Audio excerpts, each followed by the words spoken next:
I'd like to talk to you about single pigment colours and why they're so important. Any artist's range of colours should really have as part of its range a high percentage of single pigment colours.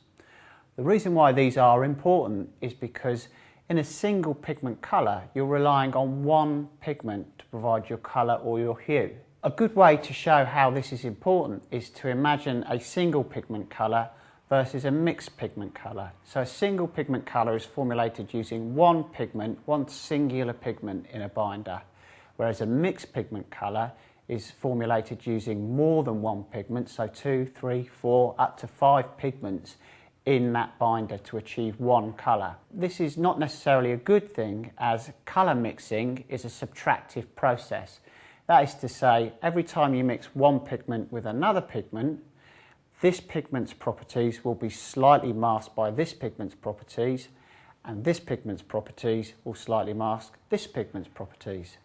So when you use a mixed pigment colour, some masking has occurred, so the colour won't be as strong or as clean as possible. I'd just like to show you a couple of examples here if I can.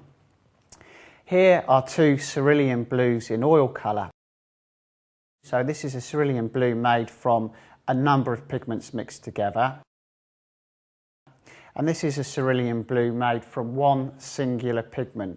You can see straight away they're different in shade, and if I drag them down you can see that this cerulean blue has a number of different undertones. You can see some green in there, there's some various different shades, whereas the single pigment blue, if I drag that down, is basically blue all the way through. And this is because you're relying on one singular pigment to achieve your colour or hue. So just to summarise, it's really important to have a high number of single pigment colours in your palette. This means you'll be relying on just singular pigments to provide your colour or hue, giving you nice, clean, bright colours. That said, you will have to rely on mixed pigment colours as well if you have a complete palette, as there's certain traditional colours such as terre verte and sap green that at present cannot be made by using just one pigment.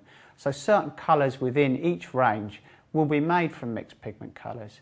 Also, mixed pigment colours can sometimes be used to bridge a gap in a palette. So where a range of colours is laid out, if there's a gap in that palette, that may have to be bridged with a mixed pigment colour. And furthermore from this, mixed pigment colours can also save an artist's time. Basically, the mixing process has been done for you and has been put into a tube.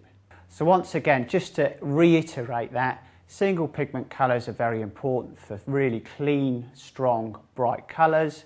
Mixed pigment colours are good for certain historic colours and to bridge gaps in your palette.